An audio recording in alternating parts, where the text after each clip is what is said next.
Asi bring a line. No play go. It's a line. One line now. When I say, you to there. I had a bogo. Where ball there? Yeah. I could have shown. Okay, can I one line more? Over. We go. Down.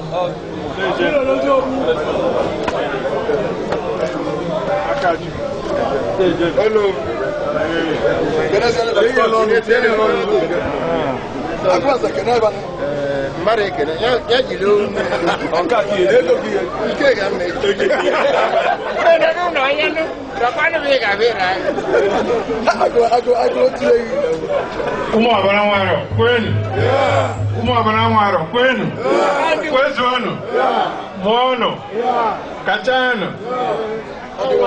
Ụmụ ya enedo unu anya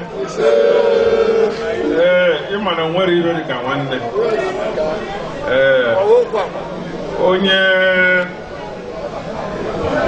onye nwanne kọlụ na Chukwu emechekwa ihe ọ ya eme maka na unu nwanne bala erike iju onye nne jisi ya ọkọọlụ gị ibe ọ dị ka ya ọ bịa bụrụ ma nke dị ka ibe na mgbe anyị dị n'ụmụazị anyị na-etolite during the war ndị anyị na-anọ n'akụkụ oge bụ ndị okenye ndị ikenye eze dị ọra nze adachie my father Meruge edozi obu ọmụmụ ahụ arụ Chieduba na obube nna anyị eze dị ọra mma a na-amụtacha ụmụ ibe dị anya na-amụtacha nkata ndị okenye during that time ka m bịa learn about culture, the band in Denver, and then develop my love and interest in a band. I wanna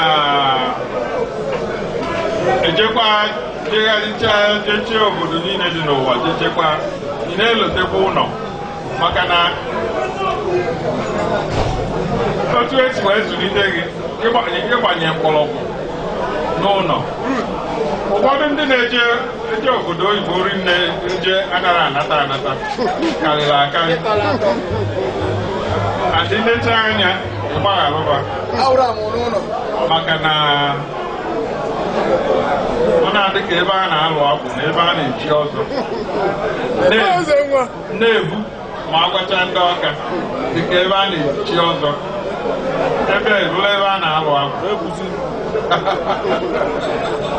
mana inwe interest n'ụlọ bụ unu lote ebe isi wee pani and mgbe ọgwụ ịgbanye gacha n'ụlọ ikwu na ibe ụmụnne ka esi wee tụbikọcha. Oh, my friends, they're not going back to that place. You know, why should they go back?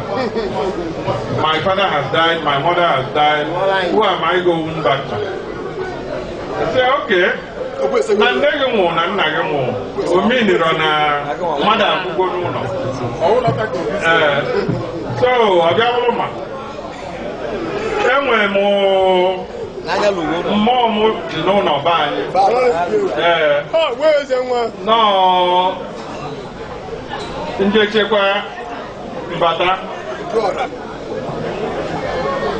ndị Ọnịcha anyị nọ ebe anyị nọ asị ka ehi na-echila ọzọ ewesti ego ka ehi na-echila ọba ewesti ego na ịnọrọ n'ụlọ ka ihe ego si ya wel n'omenala ndị ndụ ndị be anyị nọ anyị na-eme omenala rinne ya maka na nchekwuru n'okwu ụbọchị na mma na final ezie nọrọ n'ụlọ a na-akwadobe ya nwayọọ wee na-akwadobe ọ gaghị eme n'okwu ụbọchị so biko ọnụ nwa bụ ndị nọ n'ụlọ nọdụ n'ibe ụlọ nwa kacha mkpa ọrụ nwa na-agbasi anyị obi ike anyị maa na mmadụ nọ n'ụlọ nwee ebe anyị chekwube n'ụlọ wee na-eje ilotekwa every Christmas na anyị ejere ụlọ oge esie gị ike na o nwere ibe jọkwa ndị ọka mbịambịa ndị ego sọ gị kpata n'obodo oyibo ịbụkwa mbịambịa nwekwa mgbe okwu ya echenji agwa gị na ịbụkwa mbịambịa ilote ụlọ bụ unu so be anyị amaka ụmụ abana nwarụ amaka nri amaka a sị n'ụwa m ụwa ọzọ n'ụmụ abana nwarụ ka mma anọ ụwa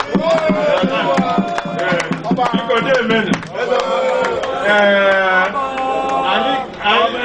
anyị ka nọkwa na Genesis anyị ka nọ na Genesis so Revelation akateka mana nwayọ nwayọ mana ụnụ ka anyị ji wee biri biko jisi n'ike anyị ma na unu na-eme that project unu na-eme na anyị na-eme na Abanwe Arọ the biggest project anyị mego na ụmụnna anyị eri m ji wee topụta mmadụ so ejego ije nene ya nke a nata ọkwa mụ na gị iwe jere comment it's a mighty structure so I congratulate you now to have the idea where develop convince your people na eme dị otu a na a ga-eme ya. Let's start first. Our able chairman, Ezede Orama, I commend and congratulate you. Yes, sir. Odogu. Working on the Anum ka na-ekwu ebe anyị nọ ihe abụ life chairman. Esokwa m support ya.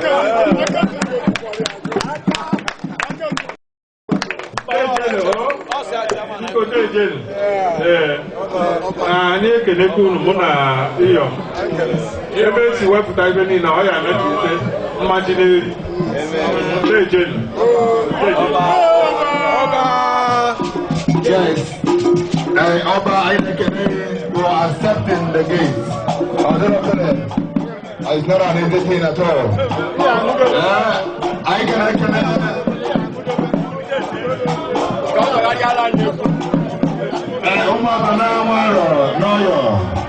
Maka nnukwu atụmatụ unu tụpụtara iji wee bịa sịga unu kpọọ nwanne unu nwoke aka ọzọ aka ọba anyị si na ọ ga-abalị unu biko dịka a na-eme nke a ka a na-eme nke ọzọ ọ ka nwee ndị ka kwụ na line o nwee ndị kwụ na line na-eche ka fafụ gị ọba ame ya bridge ka obi ya jebeze because we're about shutting down, we're about bringing it down. The whole life chairman,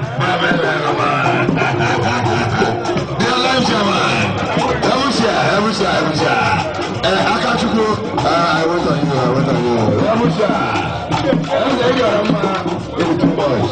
Why you feel a member of the religion to be like a life chairman? You can't live forever. I'm a very glad you can obey.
na maka nsị na onye nwe ka ala eze ọrụma ya ka mgbuola eze ihe mụrụbi ya ụmụnne gị ebube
appreciating everybody here.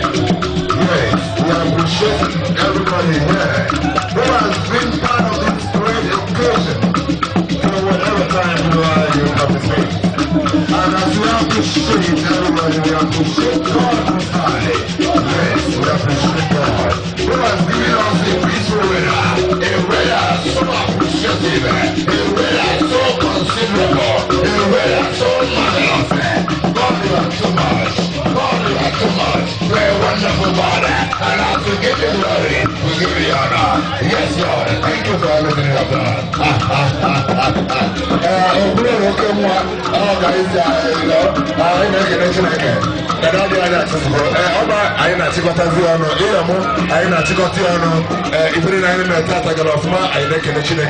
Yes, I know can I chikota again, chikota,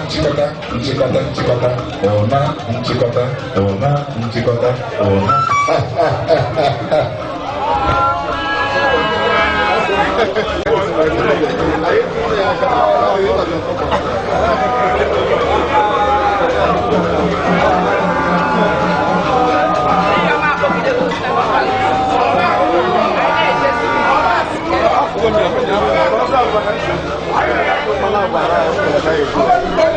I